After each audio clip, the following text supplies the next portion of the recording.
नमस्कार दोस्तों, स्वागत है आपका पोस्ट कार्ड में। मैं आपका होस्ट प्रमोद कोठारी। दोस्तों, आज बात करते हैं अन अकेडमी, जो एक बहुत बड़ा ऑनलाइन लर्निंग प्लेटफॉर्म है और ऑफलाइन भी है। उसके एक टीचर हैं करण सांगवान। बहुत कंट्रोवर्सी में है और सोशल मीडिया पे बहुत ज़्यादा इनके बारे में चर्चा है। इतना ही नहीं, कांग्रेस पार्टी ने भी इसका अपने ट्विटर हैंडल से राहुल गांधी ने एक वीडियो पोस्ट किया है। तो सबसे पहले इस कंट्रोवर्सी के बारे में जानते हैं। करण सांगवान, जो कि अन अकेडमी का एक जुडिशियल सर्विस की कोचिंग क्लासेस देते हैं, उन्होंने अपनी जुडिशियल क्लासेस की, ये जो जज वगैरह बनने की और सरकारी एग्ज़ाम होते हैं, इसकी कोचिंग कराते हैं। कोचिंग कराते कराते उन्होंने एक बयान दिया। और वो बयान क्यों दिया? क्योंकि अभी जो आईपीसी की जो धाराएं बदली हैं, गृह मंत्री ने कुछ नई धाराएं जोड़ी हैं, कुछ पुरानी धाराओं को हटाया है, कुछ का धाराओं के नाम चेंज किए हैं। तो जो एक कोचिंग के जो मास्टर थे करण सांगवान, ये बड़े परेशान हो गए।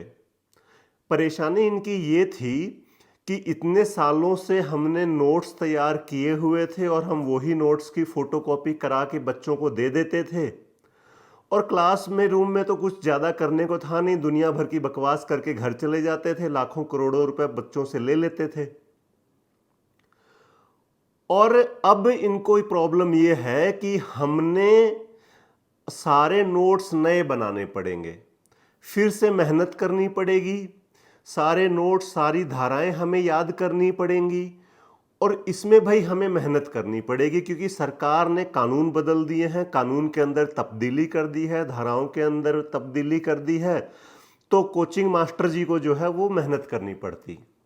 अब कोचिंग मास्टर जी बहुत ऑफेंड हो गए इस बात से, और कोचिंग मास्टर जी ने बोल दिया कि अगली बार वोट दो तो किसी पढ़े लिखे आदमी को वोट देना। ये पहले ये वीडियो देखिए आप इसका, उसके बाद आपको समझ में आएगा। क्योंकि मेरे पास भी बहुत सारे मेरे बेरक्स हैं, बहुत सारे केस नोट्स हैं, बहुत सारे नोट्स हमने भी बनाए थे। ठीक है, हर किसी के लिए बहुत मेहनत है, आप लोगों को भी काम मिल गया। लेकिन एक चीज याद रखना, अगली बार जब भी अपना वोट दो, किसी पढ़े लिखे इंसान को अपना वोट देना, ताकि ये सब कुछ दोबारा जीवन में ना झेलना पड़े। ठीक है, चलो ठीक है, नेक्स्ट टाइम ध्यान रखिएगा, ऐसे इंसान को चुने जो पढ़ा लिखा हो। ठीक है, जो समझ सके चीजों को। सिर्फ ऐसे इंसान को ना चुने जिनको सिर्फ बदलना आता हो, नाम चेंज करना आता हो, है ना। तो मेक योर डिसीजन प्रॉपरली, है ना। तो इस वीडियो के अंदर इन्होंने कहा है कि अगली बार जब वोट देना तो किसी पढ़े लिखे आदमी को वोट देना, ऐसे आदमी को वोट मत देना जो सिर्फ बदलना जानता हो और उसका क्या परिणाम निकलेगा वो उसको पता ही ना हो। अब इसमें इन्होंने, आप सब ये कह सकते हैं कि भाई ये तो इसमें किसी का नाम नहीं लिया, तो आप नरेंद्र मोदी और अमित शाह के ऊपर क्यों लेके जा रहे हो ये बात। इसके बाद इनका एक और वीडियो आया जिसके अंदर इन्होंने ये सेम बात कही जो आम तौर पर लोग सोचते हैं कि भाई इसमें इसने किसी का नाम नहीं लिया। तो देखिए, ये जो कोचिंग मास्टर है करण सांगवान, ये धूर्त है। अंधे को भी और बहरे को भी पता है कि फिलहाल भाजपा की सरकार है। कानून में तब्दीली जो करी है वो अमित शाह, गृह मंत्री और प्रधानमंत्री जी ने करी है, कैबिनेट ने करी है। तो तुमको नाम लेने की जरूरत नहीं होती, इतना ज्यादा समझदार बनने की आवश्यकता नहीं है कि मैंने किसी का नाम नहीं लिया। आपने नाम नहीं लिया, लेकिन सबको पता है कि केंद्र में किसकी सरकार हो और किसने कानूनों में तब्दीली करी है। तो इसका परिणाम स्वरूप यह हुआ कि इनका ये जो कंट्रोवर्शियल बयान था, इसकी वजह से अन अकेडमी ने इनको फायर कर दिया, इनको नौकरी से निकाल दिया। अन अकेडमी ने कहा कि हमारे प्लेटफॉर्म पे आप के अंदर जो राजनीतिक मस्तिष्क में जो आपका जहर भरा हुआ है, जो आपकी गंदगी भरी हुई है आपके दिमाग में, वो आप अपने घर पे जाके निकालिए। हमारे प्लेटफॉर्म को यूज़ नहीं कर सकते आप अपने दिमाग की राजनीतिक गंदगी को फैलाने के लिए। अब चारों तरफ बड़ी कंट्रोवर्सी मच गई। लेकिन अन अकेडमी अपने स्टैंड पे कायम रही और उन्होंने इसको नौकरी से निकाल दिया। अब देखिए, अब बात करते हैं कि ये जो कोचिंग मास्टर हैं, कि ये कई कोचिंग मास्टर, इससे पहले एक विकास दिव्यकृति है जो आईएएस और इनकी कोचिंग की तैयारी करवाता है, उसने भी भगवान राम के बारे में और हिंदू धर्म को लेकर के कुछ विवादित टिप्पणियां करी थी। उससे पहले एक खान सर हैं पटना के, बहुत सब्सक्राइबर हैं उनके ऊपर भी आरोप लगे कि उन्होंने पटना के रेलवे के अंदर जो हिंसा हुई थी उस पे उनको, उस हिंसा पे को भड़काने के आरोप लगे। अब ये करण सांगवान आ गया, और भी कोचिंग मास्टर ऐसे हैं जो कि समय समय पर विवादों में बने रहते हैं। अब ये करण सांगवान के साथ ये ऐसा हुआ क्या कि इसके दिमाग में ये बातें, इसको क्या जरूरत थी बोलने की। देखिए, हरियाणा के जाटों के अंदर एक बहुत छोटा वर्ग है जो भूपेंद्र सिंह हुड्डा का इतना ज़्यादा चापलूसी के अंदर लीन हो चुका है कि उसको समझ में ही नहीं आ रहा कि मैं क्या बोलूं, क्या करूं, और मेरे क्या बोलने से, क्या करने से मेरे व्यक्तिगत जीवन में क्या असर पड़ेगा। ये करण सांगवान भी उसी गिरोह में से है। ये बजरंग पूनिया, विनेश फोगाट, इनका आपने देखा होगा कि इन खिलाड़ियों को भी भूपेंद्र सिंह हुड्डा के चापलूसी में ये इतने लीन थे कि इन्होंने अपने जीवन भर की जो कमाई थी उसको रोड पे ले जाके रख दिया। करण सांगवान भी उसी मानसिकता में है, क्योंकि ये जो रोहतक और सोनीपत के अंदर एक बहुत छोटा सा वर्ग ऐसा है जिन्होंने भूपेंद्र सिंह हुड्डा के परिवार से और भूपेंद्र सिंह हुड्डा की सरकार में लाभ पाया है। और अब वो जो जाटों का वर्ग है वो उलूल जुलूल सारी बातें करता है, देश के खिलाफ भी करता है, प्रधानमंत्री नरेंद्र मोदी के खिलाफ भी करता है। उसने नू हिंसा के अंदर भी वही वीडियोस वायरल किए और वो देश के खिलाफ और हिंदुओं के खिलाफ खड़े हुए नजर आए। लेकिन ये बहुत छोटा सा वर्ग है और ये सिर्फ और सिर्फ हुड्डा परिवार के नजदीकी रखने वाला वर्ग है जिन्होंने हुड्डा सरकार के अंदर पैसे कमाए। तो ये तो था करण सांगवान।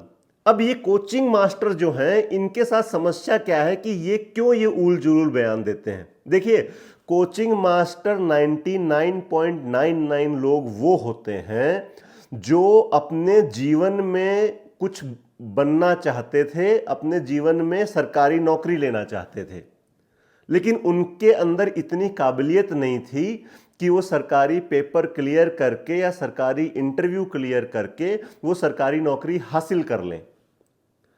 तो जब वो एज निकल जाती है सरकारी नौकरी लेने वाली और इनके अंदर वो काबिलियत नहीं होती, तो ये क्या करते हैं, ये कोचिंग खोल लेते हैं या कोचिंगों में पढ़ाना शुरू कर देते हैं। अब इनका जो एक्सपोजर है वो एक्सपोजर बहुत सीमित होता है। ये बच्चों के साथ डील करते हैं, बच्चे इनसे कोई क्रॉस क्वेश्चन नहीं करते इनके बारे में, तो इनको ये अपने आप को इन्फ्लुएंसर समझने लगते हैं कि हम बहुत बड़े इन्फ्लुएंसर हैं, क्योंकि बच्चे इनकी कोचिंग इंस्टीट्यूट में पढ़ते हैं, जो ये पढ़ाते हैं उसकी हाँ में हाँ मिला देते हैं। तो इनको ऐसा लगता है कि भाई हम तो बहुत बड़े इंटेलेक्चुअल हैं, और ये राजनीति के अंदर के बारे में बोलना शुरू कर देते हैं, ये धर्म के बारे में बोलना शुरू कर देते हैं, ये हर उस विषय के बारे में बोलना शुरू कर देते हैं जो इनकी फील्ड ऑफ एक्सपर्टाइज रही नहीं है या जिस फील्ड के बारे में नए इनको ज्ञान है। सिर्फ ये बच्चों को पढ़ाते पढ़ाते अपने अंदर आत्ममुग्ध हो जाते हैं, अपने आप को ही ज्ञानी समझने लगते हैं। हालांकि अगर ये अपने गिरेबान में झांक कर देखें तो ये समाज के वो लोग हैं जो अपनी फील्ड में या जिंदगी में कुछ नहीं अचीव कर पाए। मेरे गांव में मैं बात करूं, 10 ऐसे लड़के होंगे जो कभी सरकारी नौकरी की तैयारी करते थे, सरकारी नौकरी उनको नहीं मिली, उनका पेपर नहीं क्लियर हुआ, पेपर क्लियर हुआ तो इंटरव्यू में रह गए, इंटरव्यू क्लियर हुआ तो फिजिकल में रह गए, लेकिन वो सरकारी नौकरी उनको नहीं मिली। वो सारे के सारे कोचिंग मास्टर हैं। तो जिसको खुद को सरकारी नौकरी नहीं मिली वो दूसरे को क्या दिलवाएगा। तो उसी में ये लोग, ये कैटेगरी है, और ये उलूल जुलूल बयान दे करके बेमतलब की कंट्रोवर्सी क्रिएट करती है। इसके अंदर एक चीज और भी एंगल ये निकल के आता है कि हो सकता है कि करण सांगवान जो है वो खुद ही ये प्लेटफॉर्म छोड़ना चाहता हो और उसने ये कंट्रोवर्सी जान के क्रिएट करी, उसने हो सकता है खुद ही ये वीडियो वायरल करवाया हो ताकि वो एक वर्ग में फेमस हो जाए और अपना ऐसा कोई प्लेटफॉर्म अलग से चला ले जिसमें का वो खुद फाउंडर या को फाउंडर हो। देखिए, इस कंट्रोवर्सी से पहले करण सांगवान को कोई नहीं जानता था, कुछ मुट्ठी भर बच्चे जानते थे जो उससे पढ़ते थे। आज करण सांगवान को पूरा देश जानता है, एटलीस्ट पूरा नॉर्थ इंडिया तो जानता ही जानता है। तो अगर आज वो इस कंट्रोवर्सी का फायदा उठा करके कोई दूसरा काम करे या अपनी खुद की कोचिंग इंस्टीट्यूट खोले या खुद का कोई ऑनलाइन प्लेटफॉर्म खोले, तो उसको प्रचार की आवश्यकता ही नहीं पड़ेगी क्योंकि वो प्रचार उसका फ्री में हो गया है। तो ये भी एक कारण हो सकता है। तो आपको ये वीडियो कैसा लगा और आप करण सांगवान कंट्रोवर्सी के बारे में क्या सोचते हैं, कमेंट करके कमेंट बॉक्स में ज़रूर बताएं। इस चैनल को लाइक करें, शेयर करें, सब्सक्राइब करें। बहुत बहुत धन्यवाद, बहुत बहुत आभार।